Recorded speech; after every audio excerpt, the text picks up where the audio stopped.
Enrique Valdecantos acaba de publicar un libro sobre la filosofía de trading de Richard Wyckoff. Hablamos con él sobre quién fue este inversor y cuáles son los principios básicos de su metodología.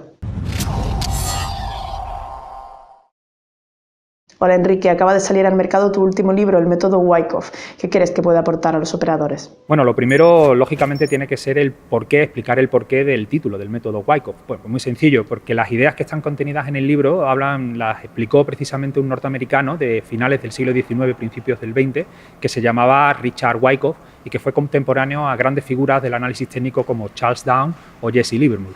Richard Wyckoff fue un inversor, fue un agente de casas de brokeraje que tuvo la suerte de trabajar en las grandes casas de brokeraje de aquellos años de la mano de los grandes especuladores de la época. Eso le permitió aprender del negocio tres cosas muy importantes. La primera fue aprender cómo y de qué manera actuaban los grandes especuladores de la época para ganar siempre o casi siempre dinero en los mercados financieros. La segunda, qué estructuras y qué pautas dejaba la acción del profesional en los gráficos, que básicamente es a través del precio y del volumen. Esas eran las dos variables fundamentales de la metodología de Wyckoff. No se utiliza ningún tipo de indicador ni de oscilador, simplemente el precio y el volumen. Y tercero, aprendió a detectar las pautas psicológicas que diferenciaban a los buenos especuladores de los malos especuladores. Es decir, aquellos que tenían la paciencia suficiente para operar de manera correcta, aquellos que sabían alargar los beneficios de manera adecuada y los que sabían cortar las pérdidas, y otras pautas que al final determinan qué es lo que hace que una persona tenga éxito operando y las que no tienen éxito operando. Pero lo realmente bueno de Richard Wyckoff no fue tanto que él fuese un gran especulador o un gran agente financiero. Lo realmente bueno es que era un gran divulgador y le apasionaba escribir. Y lo hizo a través de dos medios, y eso ha permitido que todas sus ideas hayan llegado a nuestros tiempos. Uno de ellos fue la revista que él mismo fundó, que se llamaba The Magazine of Wall Street, y que fue una de las más importantes de la época. Y la otra fue que editó varios libros que nos han permitido que muchísimos inversores hayan ido ya no solo adoptando sus ideas, sino de alguna manera evolucionando todo lo que él comentó. Es un enfoque relativamente fácil de entender. No digo que sea fácil ganar dinero en bolsa, no. Lo que digo es que sus ideas y sus fundamentos son relativamente fáciles de entender por cualquier operador. Sus ideas aportan una lógica y un fundamento que creo que le viene muy bien al análisis técnico tradicional. ¿Cuáles son las bases de la filosofía de Wyckoff? Wyckoff lo que planteó básicamente fueron dos ideas principales. La primera, que los mercados financieros se mueven, o el precio de los activos de los mercados financieros se mueven básicamente por la acción del dinero profesional, lo que él llamó las manos fuertes. Y la segunda, que esa pista profesional, esa acción del profesional, se podía de alguna manera identificar en el volumen y en el precio. Y luego además postuló tres leyes que nos ayudan de alguna manera a interpretar cómo se puede estar posicionando ese dinero profesional. Son la ley de oferta y demanda, la ley de causa y efecto y la ley de esfuerzo y resultado. La ley de oferta y demanda probablemente muchos ya la conocen, pero bueno, básicamente lo que nos dice que el precio de un activo financiero o de un bien o servicio subirá porque hay mucha demanda o porque hay poca oferta en el mercado. Y el precio de un activo financiero bajará o bien porque hay mucha oferta o bien porque hay mucha demanda en el mercado. La ley de causa y efecto lo que nos dice es que ningún movimiento significativo del precio es aleatorio. Es decir, responde siempre a la acción del dinero profesional, es decir, a la acción de las manos fuertes. Y luego la ley de fuerza y resultado nos dice que todo esfuerzo que veamos en el mercado, y cuando digo esfuerzo hablo de un aumento del volumen importante, no olvidemos que el volumen al final es dinero y es la principal huella de la acción del profesional, siempre debe producir un movimiento tendencial. Si vemos que ese esfuerzo no produce tal movimiento tendencial, podemos estar ante un giro del mercado. Hay un concepto que es todavía incluso más importante que los anteriores, y son el concepto de acumulación y distribución. Hemos dicho que Wyckoff lo que nos sugería es que el movimiento de los precios se produce por las acciones de los grandes profesionales, de las manos fuertes. Bien, pues eso en el gráfico se plasma con lo que se denomina como procesos de acumulación y procesos de distribución. Un proceso de distribución es un proceso por el cual las manos fuertes van poco a poco comprando activos de las manos débiles. Las manos débiles, al fin y al cabo, somos los pequeños inversores. Ese proceso es lento, dura su tiempo y se va haciendo hasta que el precio llega a unos niveles en las que ya no hay ningún inversor pequeño dispuesto a seguir vendiendo. Ya no hay oferta flotante, que es lo que se llama.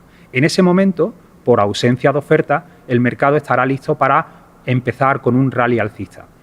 Y el proceso de distribución es el proceso inverso. Es el proceso por el cual el gran profesional vende poco a poco activos, acciones, contratos a las manos débiles hasta unos niveles en los que ya no queda ningún inversor dispuesto a seguir comprando y ya por una simple cuestión de ley de oferta y la demanda se seca y el precio no puede hacer otra cosa que caer.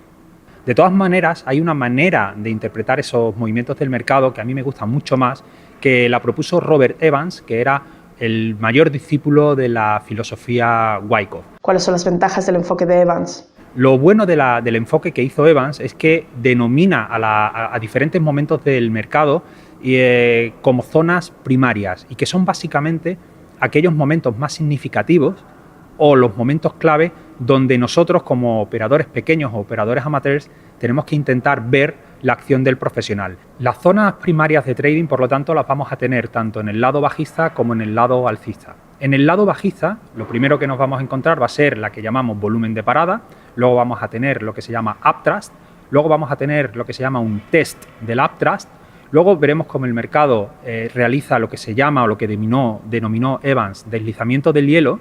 Luego veremos una figura de back, que realmente es el clásico back del análisis técnico, y luego, si el back es satisfactorio, lo que vendrá es una gran fase bajista. Cuando ya nos acercamos al proceso de acumulación, tenemos las mismas zonas primarias, pero en sentido contrario. El volumen de parada, que nos empieza a anticipar que el proceso de acumulación puede estar iniciándose. Luego entraremos en una fase lateral, tendremos lo que se llama el spring, que es el homólogo al uptrust. Luego tendremos el test del spring, para finalmente hacer lo que Evans llamó el salto del arroyo y después del salto del arroyo el back al salto del arroyo y ya definitivamente el rally alcista. Cuando el precio está en techos de mercado, lo que normalmente se va a producir es una fase más o menos lateral, de un rango más o menos amplio. Esos serán los últimos coletazos de la fase de distribución. Pero llegará un momento en el que la demanda desaparecerá por completo, es decir, no habrá nadie dispuesto a seguir comprando. En ese momento el precio caerá y romperá esa base o esa parte baja del rango de acumulación. Esa ruptura normalmente se ha de hacer con una vela o con unas barras de precio amplios, el volumen creciente y los cierres en mínimos.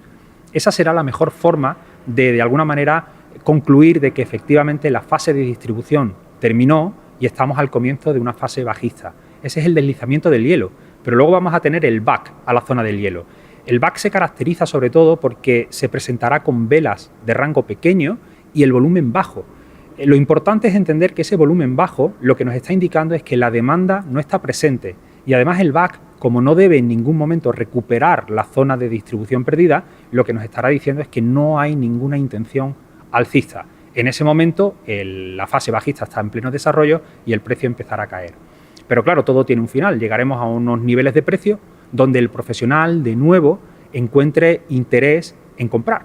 El primer signo que veremos es uno de los más interesantes de la metodología Wyckoff, que es el volumen de parada. El volumen de parada no quiere decir que el mercado se vaya a girar, pero es el inicio del proceso de acumulación. Es decir, cuando más parece que el precio va a caer y se va a hundir, es precisamente justo lo contrario, cuando el profesional está comprando de manera llamativa. Obviamente, después del volumen de parada puede venir una fase más o menos lateral, más o menos larga, que se define como rango de acumulación. En ese rango de acumulación, el precio incluso podría traspasar los mínimos que hizo el volumen de parada en la figura que hemos llamado spring. Luego, si realmente no pierde la zona y recupera el rango lateral, hacer el test, que es exactamente el test que pasaba en la fase de distribución.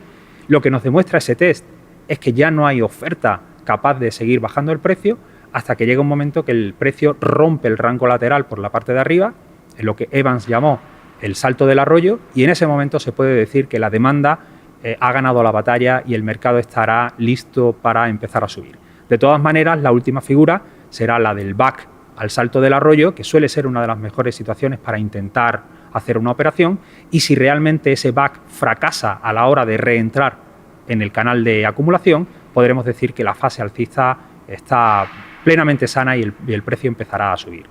Hasta aquí la entrevista de hoy. Muchas gracias a Enrique Valdecantos y hasta la próxima.